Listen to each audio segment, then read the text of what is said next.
أعوذ بالله من الشيطان الرجيم بسم الله الرحمن الرحيم الحمد لله رب العالمين والصلاة والسلام على أشرف الأنبياء والمرسلين حبيب إله العالمين أبي القاسم المصطفى محمد اللهم صل على محمد وعلى أهل بيته الطيبين الطاهرين رب اشرح لي صدري ويسر لي أمري واحلل عقدة من لساني يفقه قولي أما بعد.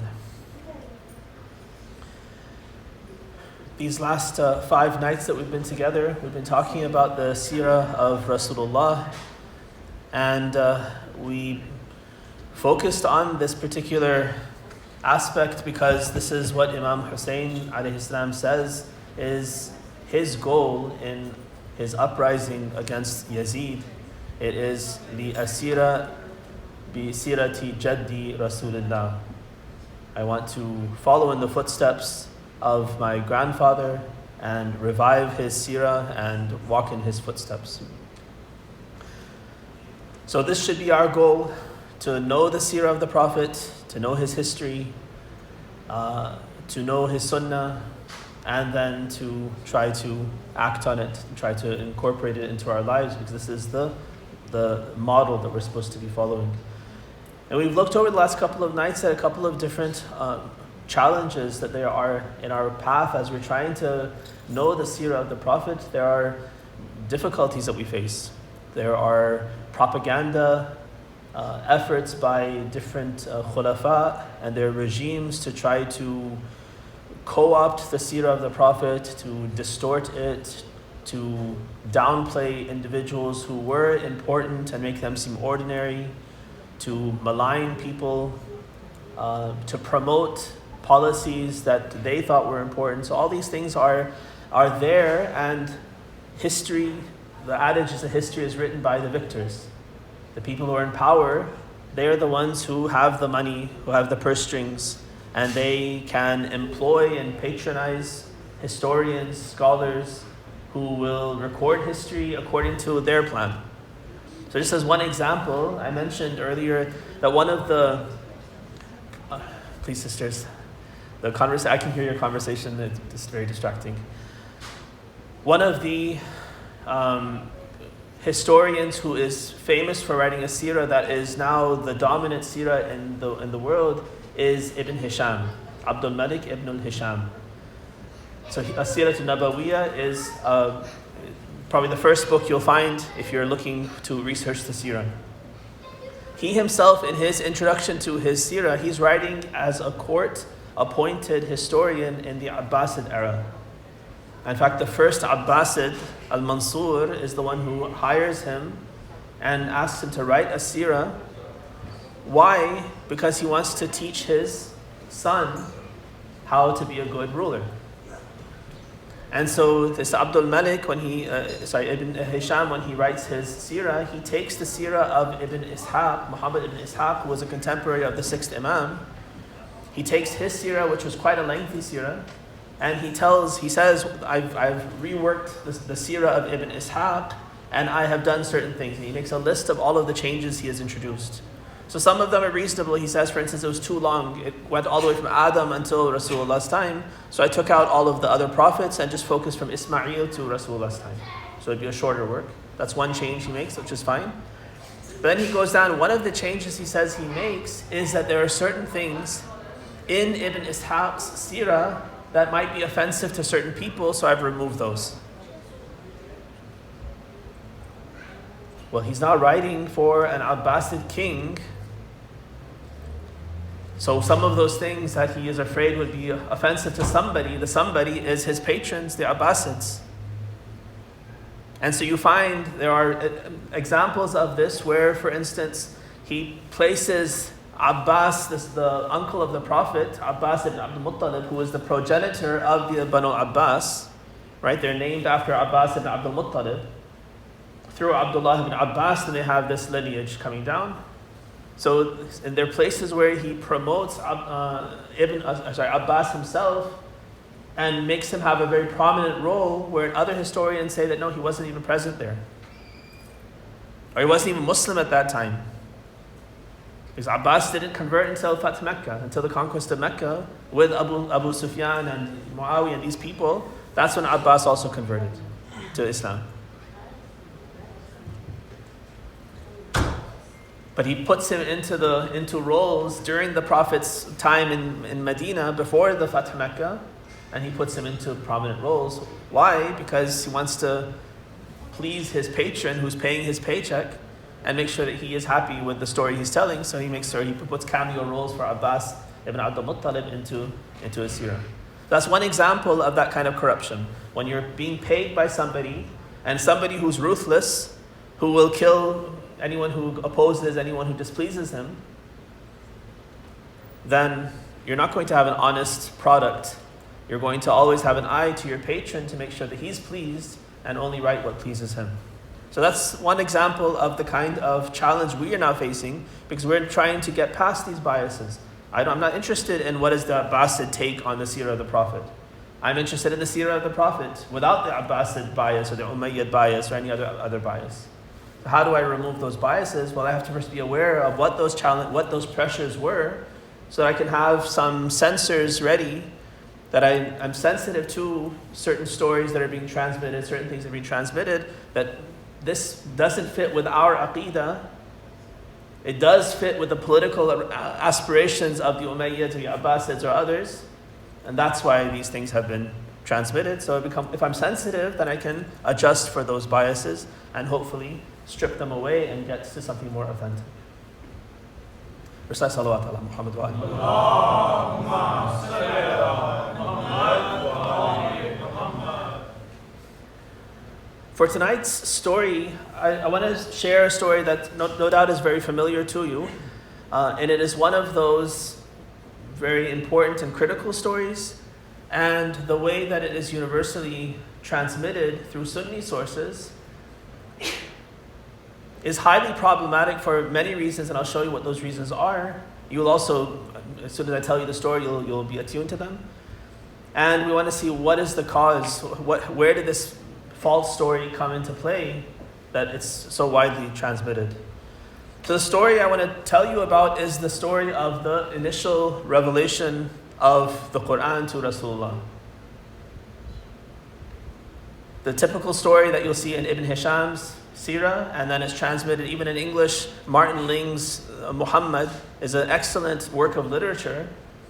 It's a very well-written Seerah of the Prophet in one volume that takes primarily from Ibn Hisham's Seerah, written beautifully, but it has these biases. It's typical Sunni narrative, and so when he tells the story, he tells it very beautifully, but with all the lies and the falsehoods that I'm going to talk about. But the story as it's transmitted to us is that when Rasulullah was at Hira, because he had this personal custom of ibadah called tahannuth. Tahannuth was this, what we call i'tikaf now, secluding yourself away from the hustle and bustle of life for some short amount of time to refocus on Allah and on your ibadah and connections with Allah. So Rasulullah would go off to Hira and engage in ibadah, and then on one of these occasions, Gabriel comes to him and he tells him, Iqra, read. And the question, or the thing that Rasulullah says is, Ma aqra'u. So it's Ma aqra'u. If you know some Arabic, there are two ways you can interpret the sentence. You could say this Ma is a question word, and he's asking, Ma aqra'u, what shall I read? Or it can be a ma nafiya, negative particle, and then it's Ma aqra'u, I don't read. Right? The same sentence, Ma aqra'u, what shall I read? Or Ma aqra'u, I don't read. So Ibn Hisham and all these other Sunni transmitters, they transmit based on the second understanding, it's Ma aqra, I don't know how to read. And then the story says that Gabriel comes and he embraces Rasulullah and squeezes him hard until he feels like he's going to be crushed. And then again he repeats and says, Iqra. He says, Ma aqra, I don't read. Again he crushes him. So 3 times Gabriel comes and crushes him until finally Rasulullah is so desperate he doesn't want to be crushed again. So then he says, what shall I read? And then Gabriel inspires him or says and he repeats, Iqra bismi rabbika alladhi khalaq, khalaqa al-insana min alaq, Iqra wa rabbuka al-akram alladhi allama bil qalam, allama al-insana ma lam ya'lam. The first 5 verses of Surah Al-Alaq. Then the story, according to Ibn Hisham, goes on and says that after this exchange happens, Rasulullah comes out of the cave of Hira, and he is, in a troubled state. He doesn't know what's happening to him. He's almost like he's seeing things, and he wants to throw himself off the mountain and kill himself. He doesn't know, was this the devil or what was it that spoke to me? And now he's hearing things like a delusion almost, that every rock and every tree he passes is talking to him. And then he looks on the horizon, he sees this huge figure of Gabriel, like a big monster, and he's overwhelmed with this, and he comes running down from the mountain, goes home, and puts himself under his blanket, feverish, overwhelmed. And Khadija in the meantime has been frantically looking for him. I don't know why she was looking for him, because she knew the pattern, but anyway, in the story she's looking for him. She sends out her servants to go and search for him, and then she sees that he's lying in bed, shivering and with a blanket on him. She asks what's happened. He describes what has happened frantically again. And she says, I have my cousin Waraqa. He knows these kinds of things. Let me tell him and see if he can help us to understand what's happening. So Waraqa ibn Nawfal, he comes over, he hears the story from Rasulullah and says, oh, don't worry. This is an-namusul akbar. What you saw, it was not the devil, it wasn't something bad. This was the Holy Spirit, the Spirit that came to Musa and Isa. It's Gabriel who spoke to you, and you are a prophet of God. Then Rasulullah calms down and says, okay, now I understand.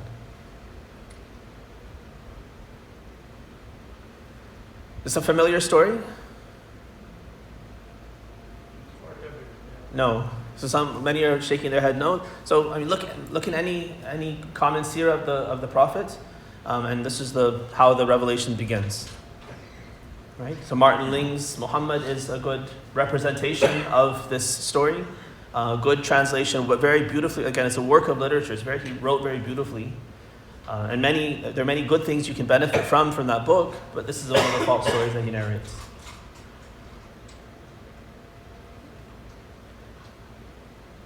So very likely, the story should cause you trouble. This is one of those, very questionable stories, and there's so many aspects. So what are the problems that we see in the story, the way it's transmitted? A big part of it is this uncertainty that is telling us Rasulullah had. He had no clue what's happening to him. It's out of the blue, as though he's never. He's 40 years old according to the story. He's 40 years old, and he's had no contact with any, with God, angels, nothing. He's a blank slate, just a simple, good person, honest, this and that, but no clue about anything beyond that. And now out of the blue, Gabriel shows up and overwhelms him. So that's one problem, because as I'll share with you, we have so many. Actually, let me just go through one by one so we kind of keep everything straight. So from the Shi'i tradition, we understand that this is not the first time. That's not the way Allah works. It doesn't even make sense for him to suddenly push someone into the position as prophet and messenger with no preparation whatsoever. How does that make sense for any position? If I just throw you into the position as president of this company, or here the instruments, please do surgery. You're now, I hereby make you a surgeon. You have no clue. You've never been to medical school. You've never done this before. But now I say, okay, now it's your responsibility. I hereby ordain you as a surgeon. It doesn't work like that. And now this is a very difficult spiritual position of receiving revelation, having the capacity to receive that revelation, understand it correctly, be such an outstanding person that you can emulate that you can be a role model, you can live that revelation perfectly. This is not something that just happens by a spell. Allah says kun fayakun, all of a sudden the Prophet is a perfect person.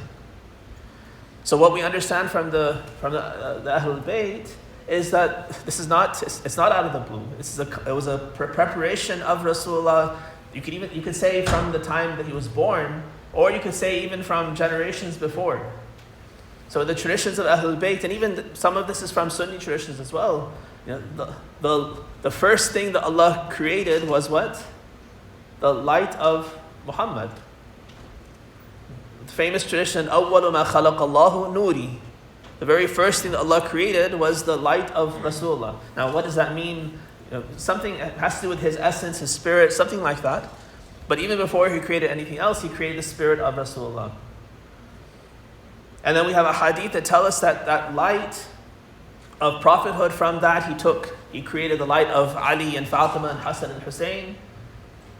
And then he takes these two lights of Ali and Muhammad and he combines them together and puts them into Adam.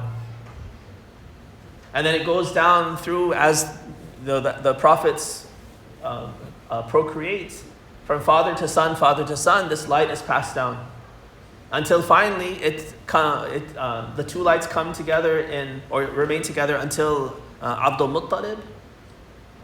And then when he has his two sons, Abu Talib and Abdullah, the light splits again, and the light of prophethood goes into Abdullah, and the light of Imam Ali goes into Abu Talib, and then from them, these two individuals are born into this world.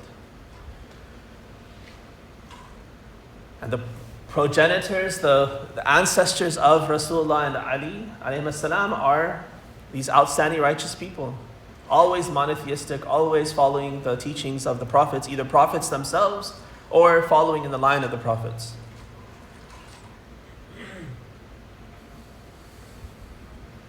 بَوَّأَهُ مُبَوَّأَ صِدْقٍ مِّنْ أَهْلِهِ. That's the phrase in Dua Nudba, where Allah is talking about this very thing, that He put him into this family, right? This outstanding family that he's born into. It's not, yes, there's a worldly lineage, it's a noble family and, respected in terms of, how we have aristocracy and bloodlines, those kinds of things. So it's a noble family from that perspective. But more importantly, spiritually, this is an outstanding, stellar family in which Allah puts the Prophet's light and makes him be born into that family. So not only was his preparation in his own worldly life, but even from generations, from Adam's time, literally, or even before Adam's time, Allah's already created this light and it's being passed down. In the ahadith of Alam al-Dhar, it's referred to in Surah Al-A'raf as well, where Allah says, وَإِذْ أَخَذَ رَبُّكَ مِنْ بَنِي آدَمٍ مِنْ ظُهُورِهِمْ ذُرِّيَّتَهُمْ وَأَشْهَدَهُمْ عَلَىٰ أَنفُسِهِمْ أَلَسْتُ بِرَبِّكُمْ قَالُوا بَلَى. He talks about this primordial state in which Allah brought forth all of the progeny of Adam from the loins, and He arranged them in front of Himself. All of us were there, and Allah said, أَلَسْتُ بِرَبِّكُمْ, am I not your Lord? And all of us said, Bala. We said, yes, of course you are. So the hadith tell us that the first to answer Allah when He said, أَلَسْتُ بِرَبِّكُمْ, was Rasulullah. And then Ali, and then Ahlul Bayt, and all the prophets, they all joined in. They were the first to answer, because they were the first to answer, the most eager to serve Allah and answer Him and say yes to Him. He put them in the position of prophets and imams and all these righteous positions that they're in. And then the rest of us also answered Bala. Yes, of course, we recognize you as our Lord. So that's something that we only understand through a hadith of the Ahlul Bayt, but it shows us something spectacular on some other plane. Even if you leave that aside, at least in this world, once he's born here, Amir al-Mu'mineen in Nahj al-Balagha, he says that from the time Rasulullah was weaned off of milk, from the age of 2, from that point on, he was under the constant care of angels. Being raised by them, being trained by them, being taught by them. So to say that at 40, this is the first time he's ever seen Gabriel, he has no idea who this is, what this is, even if it's a godly creature or a devil, How does that fit with him being raised and nurtured by angels from his childhood?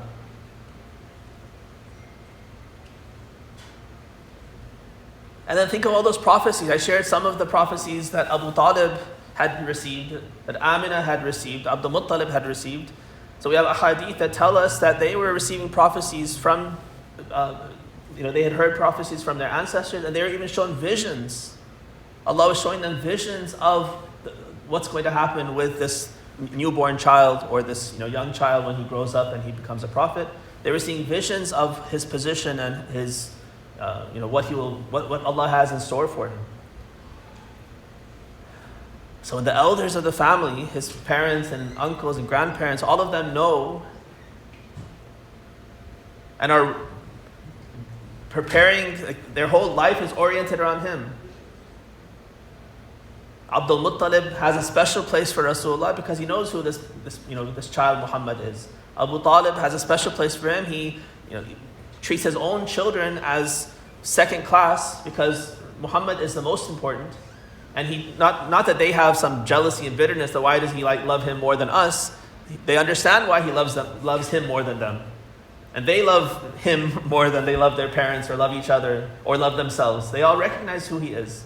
They recognize their life is for him. Ali, Jafar, think of how selfless they are. Their life is in the service of Rasulullah. It's from childhood, from the training they received from Abu Talib and Fatima bint Asad. So now everyone around him knows who he is, knows what his destiny is, knows that he's going to be the prophet. But the story tells us that at 40, he's surprised, he has no clue what's happening to him. Is this the devil or is this an angel? Should I kill myself? All these sorts of, this garbage is put into the prophet's mind in this narrative, when it has no connection to all these things that we understand from his history and his childhood, his upbringing, and the people who are taking care of him. So that's one major problem with this fabricated story, that it pretends like he's having first contact with the angel when he's known these angels his whole entire life. They've been his constant companions, constant teachers, training him.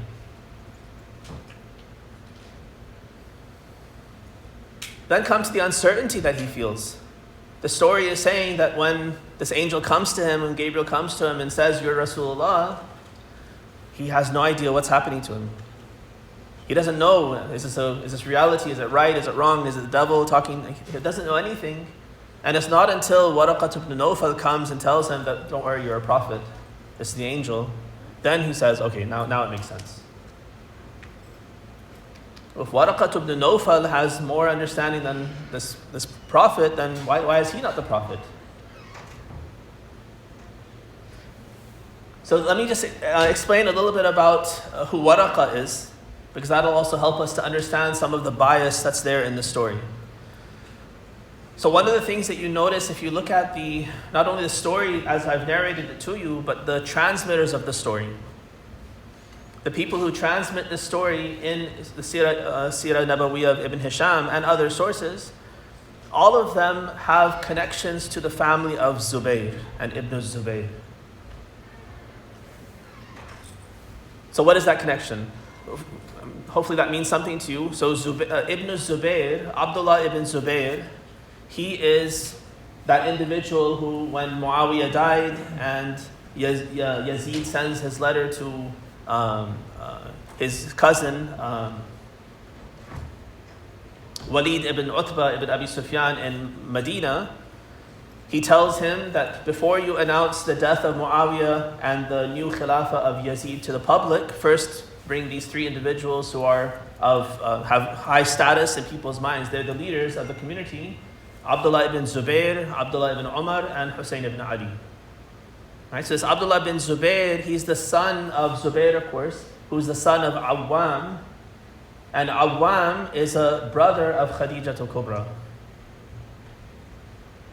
Right, so, family trees are a little bit overwhelming, but this is the family of Asad. Asad is one of the clans of Quraysh. Like you have Banu Hashim, like you have Banu Umayyah, you have Banu Makhzum. So Banu Asad is one of those clans of Mecca. And Lady Khadija, salamullahi alayha, does belong to this. She's Khadija bint Khuwaylid bint Asad. Right? Now this Khuwaylid has a brother named Nawfal, and his son is Waraqa ibn Nawfal. So Waraqa and Khadija, their fathers are brothers. They're first cousins.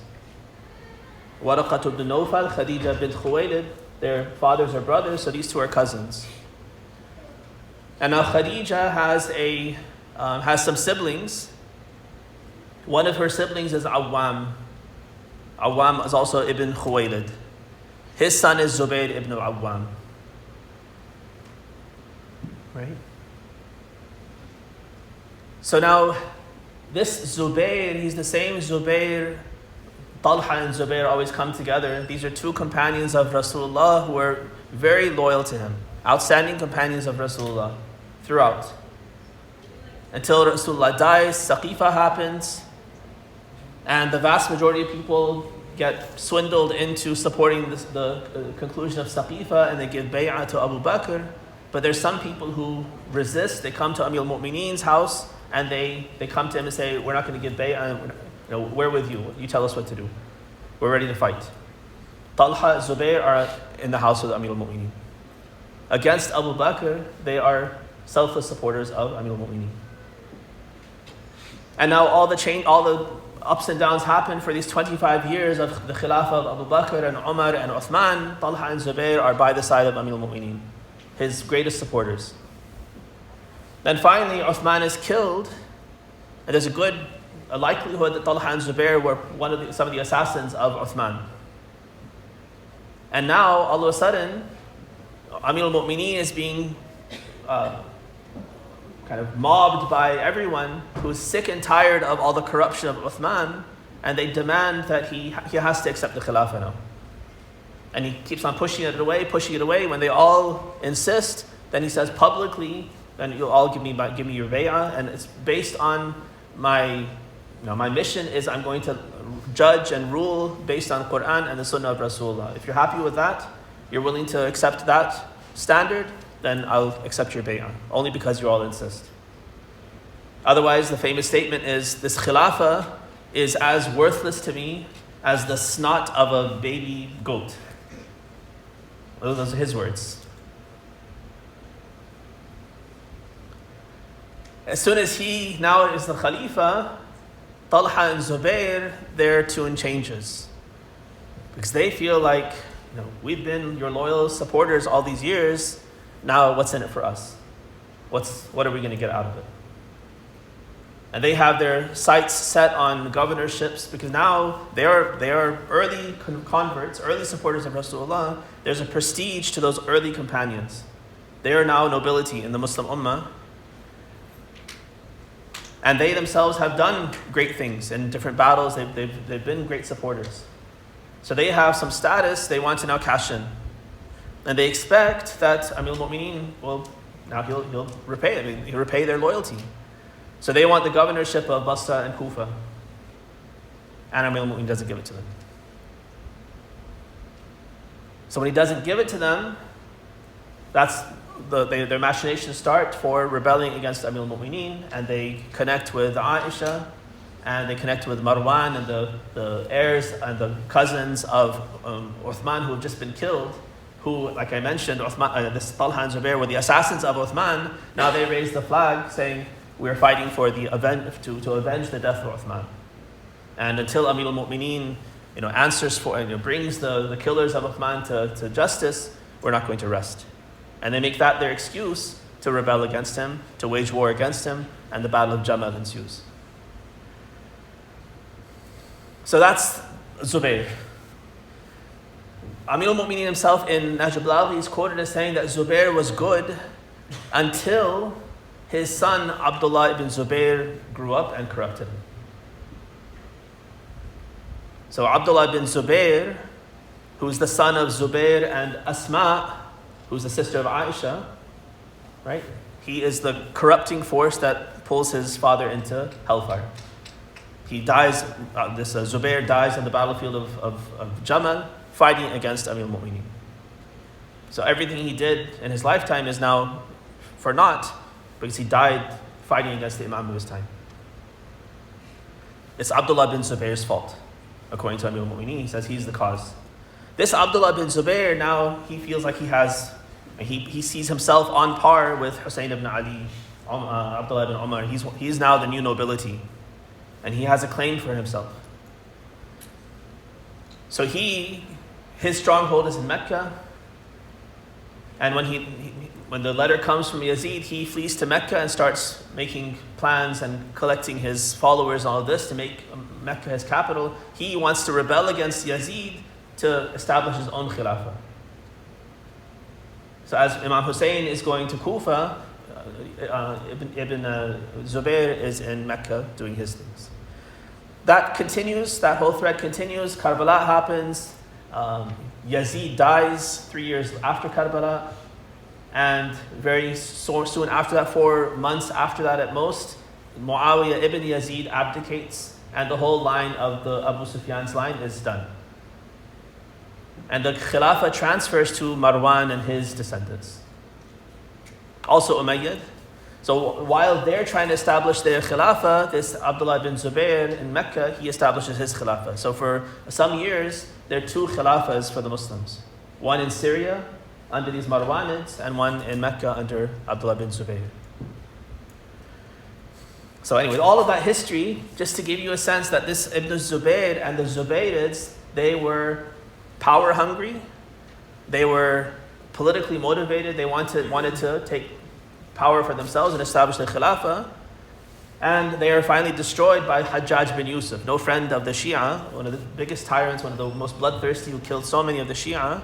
But he destroyed the Kaaba, catapulted the Kaaba, destroyed it, flattened it, and one of his catapults actually hit Abdullah bin Zubayr and destroyed him.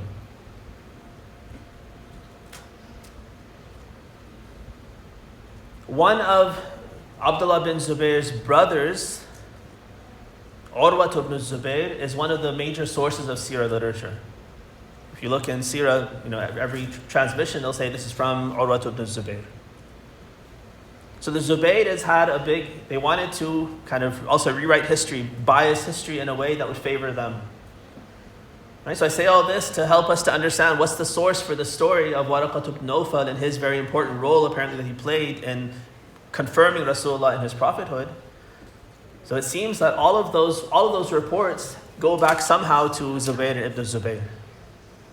Either the reporter is Aisha, who is the aunt, the khala of Abdullah bin Zubayr.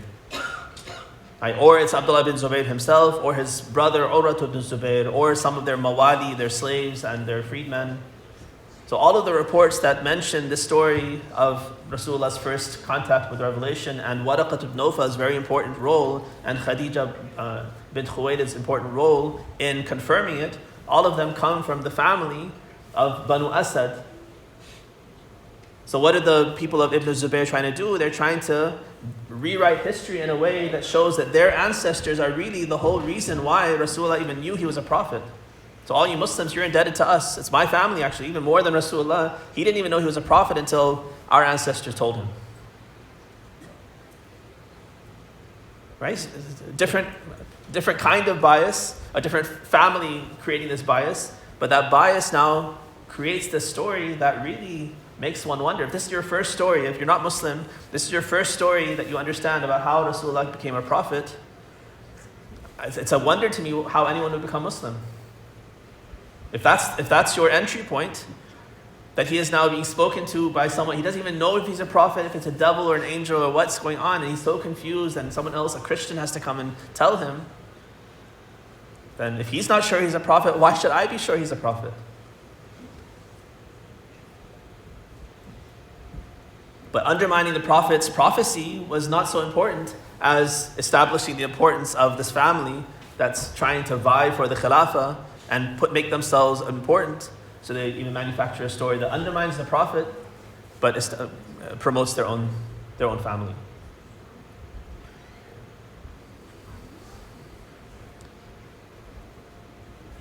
A third problem with this story is this Waraqat ibn Nawfal himself. He is apparently one of the Christians of Mecca. There are a few people who had converted to Christianity in Mecca, so he's one of them. And the story tells us that Waraqa had read the books. He read the Bible, he was familiar with the Torah, and he was a practicing Christian, and that's how he had this knowledge. And he told Rasulullah that it was An-Namus al-Akbar, the same angel that spoke to Musa is the one who has spoken to you. His name is Gabriel. And he is now telling Rasulullah that you are a prophet, but Waraqa himself never converts. There's nothing in history that tells us that he converted, that he supported Rasulullah, anything else. This is the only appearance he makes, and then he's gone, and he never converts. When he, according to the story, had the greatest insight into the Prophet's prophethood. So many problems with the story. And this is really one of the most, well-known stories, at least in the Sunni narrative of the Prophet's life, that everyone is exposed to. From the Shi'i side, if you put our narrative together and the information we get from the Ahlul Bayt, so let's leave that story aside for now. I've given 3 important reasons why it should be rejected. What is the narrative that we can look to? Now, we can't say these things with a 100% certainty. In this early period especially, there's not documented history on a daily basis, for instance, or later on in the Prophet's life. I think this happens generally. With famous people, finding out when the famous person was born is difficult because nobody cared about the person when he was born. Everyone else is born too. Nobody kept records before. But once they become famous, now people are interested in the rest of their life. So from the point where they become famous or important, then the history is much more knowable. But to know when someone's born is very challenging. It's not just an ancient problem. Even now, my father's generation, they don't have records. When you ask your parents or grandparents when were you born, if they're born in India, Pakistan, or other places, they'll probably say probably this year. That's what my birth certificate says. But no one knows for sure, because these things they would change them. They knew that if they make them seem older than they are, they can get into school earlier, so they get one step ahead, and so they'd adjust the date and put the wrong date on it. That was one adulteration of history that we have in our own parents and grandparents' generation. Now go back into prehistory, before written documents and all these things. It's very difficult. That's why you might think, why do we have different dates for the wilada and shahada for every imam and every important person? Because of this.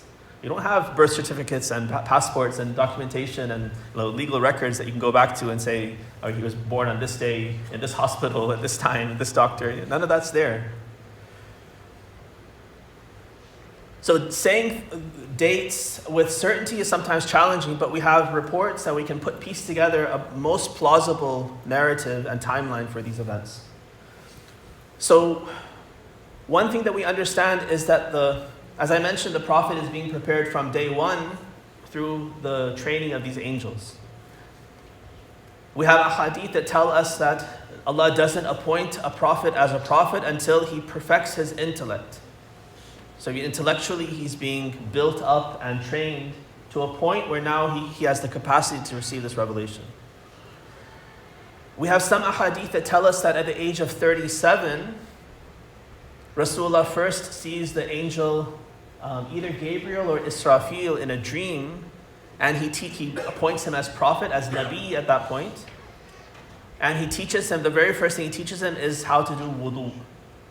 That whenever you want to pray, worship Allah, then you should perform wudu. And he teaches him this in this dream, and then from that point on, wudu that's the first act of ibadah that he learns. And he would pray, but prayer at that point was not the salah that we have. There was no Quran yet, no Fatiha, no surah. So, there was we don't know the details of what the ibadah was exactly at this time, but whenever we wanted to pray, he would do wudu, based on the teaching of this angel, because he was now a Nabi. Then at the age of 40, that's the date that we usually celebrate as his mab'ath. Right, when is the mab'ath on the calendar? Test. 27th of Rajab. That's his mab'ath, the bi'atha. That's when he is appointed as Rasul. So Nabi is a lower rank. Then above that is Rasul. Right? What about revelation of Quran? إِنَّا أَنزَلْنَاهُ فِي لَيْلَةِ الْقَدْرِ شَهْرُ رَمَضَانَ الَّذِي أُنزِلَ فِيهِ الْقُرْآنِ. Right? Oftentimes in people's minds they think, oh, when he is appointed as Rasul, that's when he gets the Quran as well. But no, his bi'tha is in Rajab. Quran doesn't come down until Ramadan. So these are not the same event. They're two different events. So I think the timeline is that in his 40th year, on the day of the 27th of Rajab, that's when this incident happens. He's in Hira. Gabriel comes to him and appoints him as Rasul. It's not a shocking thing. Yes, it might have been stressful. It might have been challenging to receive revelation and to have this connection, but not in a way that he's now confused. He doesn't know what's going on, and he thinks it's a very beautiful and very spiritual experience for him. And Gabriel is a familiar face that he's seen since his childhood. Now, whether or not this Surah Al-Alaq was revealed at that point, the first 5 lines, that's a controversy. Because as I mentioned, his mab'ath is in Rajab, Quran doesn't come down until Ramadan. So either we have to say that yes, the rest of the Quran was revealed in Ramadan, but maybe these first 5 lines were given to him right at the time of mab'ath. That seems to be the general accepted version of the story. But there's no necessity for the revelation of these 5 verses also to be there. It could also, all of that could be part of the Quran in Ramadan. Ramadan, now is it the same year, 3 months later? So it seems like actually it was 3 years later. Because we have a hadith that say that the Quran was revealed for 10 years in Mecca and 10 years in Medina. 10 years in Mecca, 10 years in Medina. The Prophet's 40 at the time of Mab'ath. And then how long after Bi'tha does he stay in Medina? For 13 years. That means the first 3 years there was no Quran. And then 10 years from the age of 43 until he does Hijrah in his 53rd year. That's 10 years in Mecca that Quran is being revealed. And then the 10 years in Medina, Quran continues to be revealed until the end. That's 20 years of revelation, not 23 years of revelation. It's 23 years as Rasul, 26 years as Nabi, right? Because he was Nabi at 37, then 3 years later at 40, he's Rasul. 3 years later, Quran starts to come down when he's 43, and then for 20 years he has Quran being revealed upon him.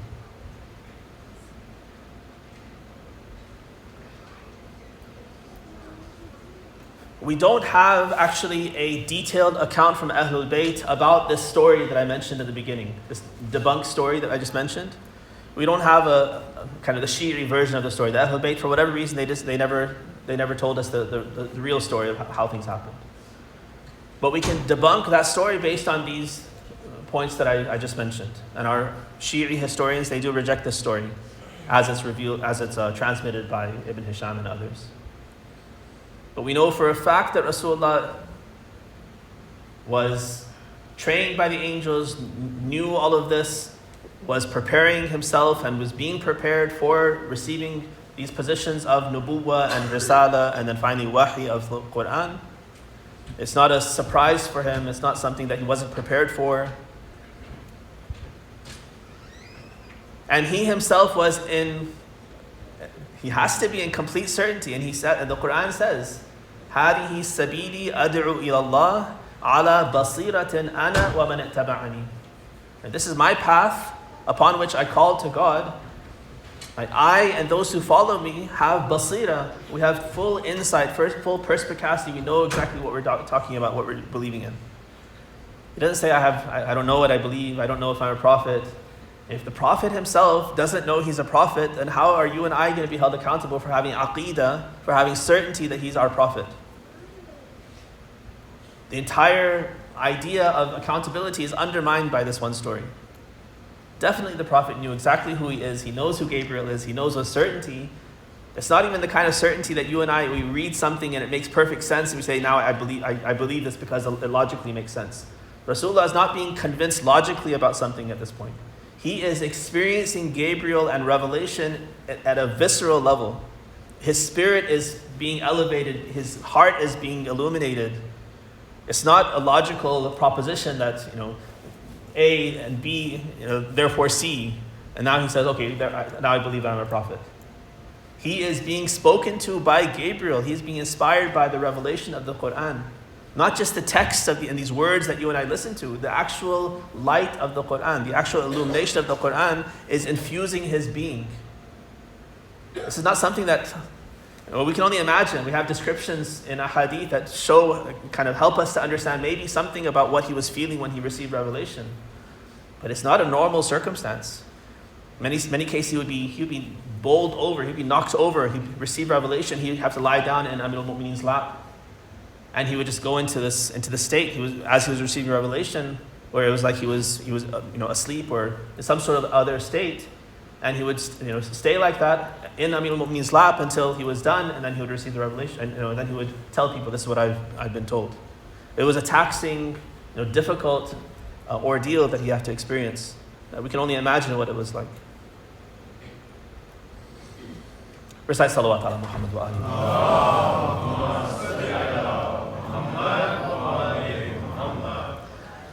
Let's move to some stories from Karbala. I want to share, like I mentioned yesterday, I know you are traditionally used to hearing certain stories on certain nights of the first 10 days. And I apologize for departing from that, but I do this on principle. I feel like we need to also understand so many other parts of the story of Karbala. And if you're not reading the Maqtal every year and researching, then at least this is a chance that you can know more about all of the individuals, all the people and their stories who are part of Imam Hussein's movement. So I'm going to share two stories with you, inshallah, in time. As Imam Hussein is moving from Mecca towards Kufa, we are told that he stopped at different waypoints and they would camp.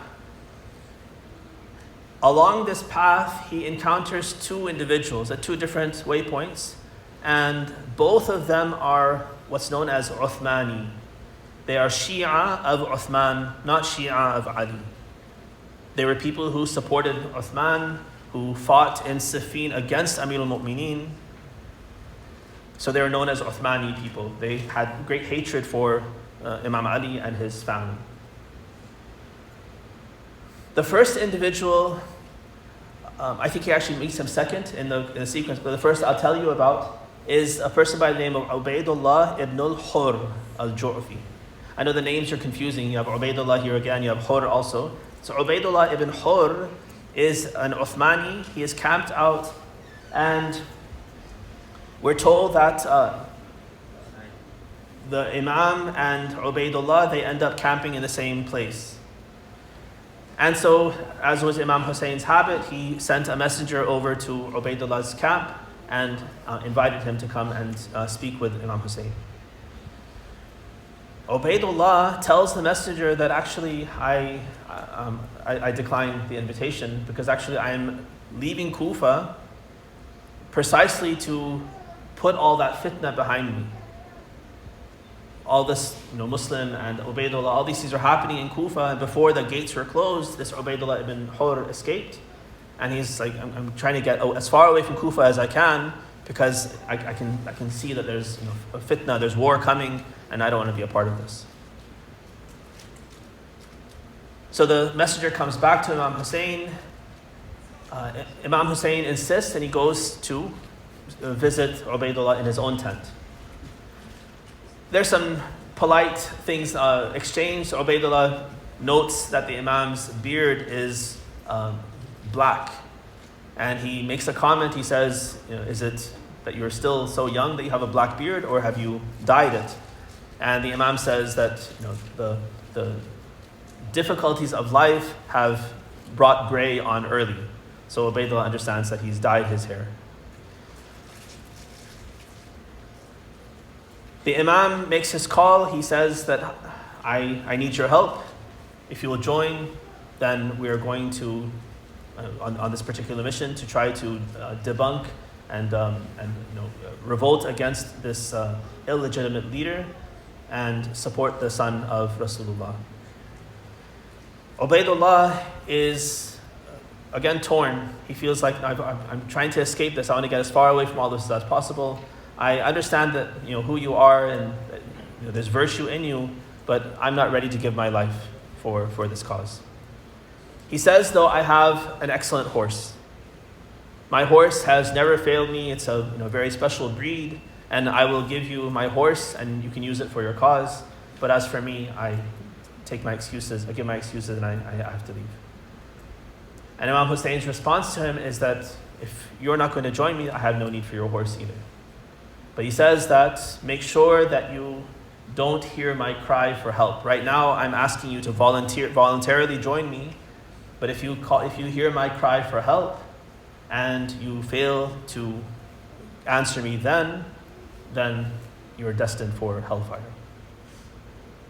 So this was one missed opportunity by this Uthmani, Ubaydullah ibn Hur al-Ju'fi. The Imam has another encounter with another Uthman supporter by the name of Zuhair ibn al-Qayn al-Bajali. So we're told that Zuhair had just finished Hajj, the same Hajj that Imam Hussein was not able to complete and had to leave prematurely. Zuhair was able to do his Hajj with his wife Dalham and some other companions, and they're traveling back to Kufa. Zuhair, having this Uthmani background and hatred for Ahlul Bayt, he tries to make sure that they don't camp in the same place as this person that he detests so much, Hussein ibn Ali. So whenever Imam Hussein would settle somewhere, then he would push his caravan to go one step further and camp a little bit at the next stop, so they would avoid being in the same place. And they keep on playing this game and avoiding Imam Hussein until finally they end up at the same place, and there's nothing he can do about it. So again, Imam Hussein sends a messenger to Zuhair and invites him over, because Zuhair is famous. He has been a general in the armies of the Khulafa, he was a companion of Rasulullah first. He's participated in these different wars of expansion, and he has made a name for himself. He's well known as a great warrior. So Imam Hussein sends word to Zuhair that, come, I'm inviting you to come and speak with me. Zuhair says no. His wife Dalham is the one with more sense, and she says, how dare you? The son of Rasulullah is inviting you and you refuse? Get up and go, and you have to talk to him. So at her insistence, then he goes and he speaks to Imam Hussein for only a short amount of time, and very quickly he comes back totally changed.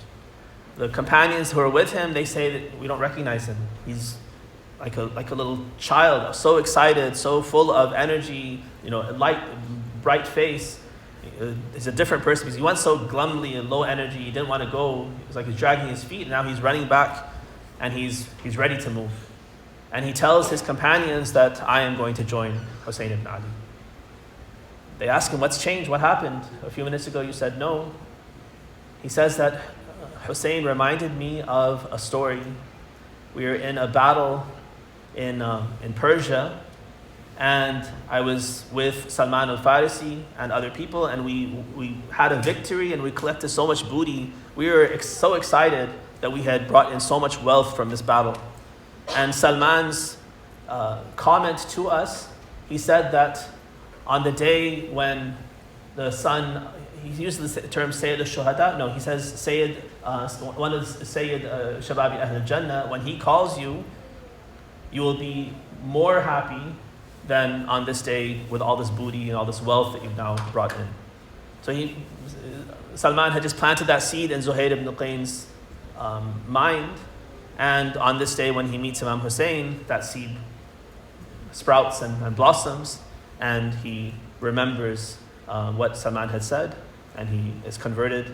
He leaves his Uthmani past, he sees who Hussein is for himself, and he joins. Not only joins, but he becomes Imam Hussein's right hand. When he arranges his army on the day of Karbala, he puts Zuhair ibn al-Qayn in charge of the right flank and Habib ibn Mudahir in charge of the left flank.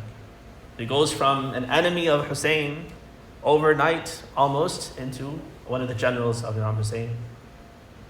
We're told that when the battle started, Zuhair ibn al-Qayn, he fought very bravely, and during the battle, he sees that the prayer time has come in for Dhuhr. And so we have two narrations. One says that Zuhair ibn al-Qayn comes back to Imam Hussein, and he says that it looks like the prayer time is about to come in. Let us pray one last prayer with you. And Imam Hussein says that you have remembered the prayer at this critical moment. May Allah count you among those who establish prayer in the hereafter. He says, yes, the prayer time is about to come. So let's have an amnesty with the enemy so they can pray and we can pray. And so he places Zuhair ibn al-Qayn and Sa'id ibn Abdullah as the human shields in front of the Jama'ah as they pray Salatul Khawf. And they are there to guard Imam Hussein and all of the companions so that they can offer their prayer while they take the arrows in their own body. Zuhair ibn al-Qayn is able to survive, takes a few arrows but is able to survive. Sa'id ibn Abdullah takes 9 arrows and it drops to the ground by the end of the prayer. Imam Hussein comes to him and he asks, Ya Rasulullah, have I fulfilled my covenant with you? Have I done my duty towards you? And Imam Hussein says, yes, you have fulfilled your obligation to me. May Allah raise you amongst those who remember the prayer and guard the prayer on the day of judgment. Assalamu alayka. Assalamu alayka ya Aba Abdullah wa ala al-arwah allati hallat bifina'ik. عليك مني سلام الله أبدا ما بقيت وبقي الليل والنهار ولا جعله الله آخر العهد مني لزيارتكم. السلام على الحسين وعلى علي بن الحسين وعلى أولاد الحسين وعلى أصحاب الحسين.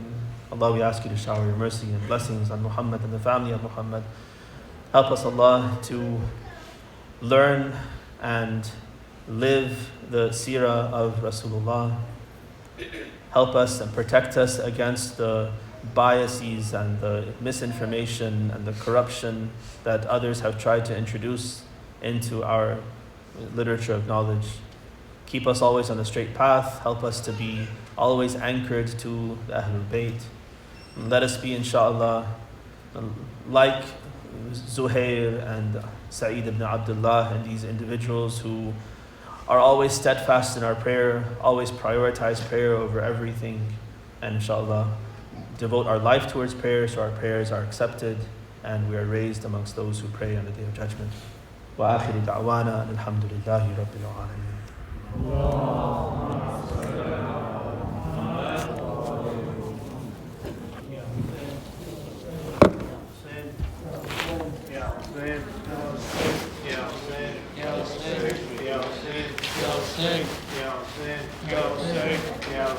Yo, say.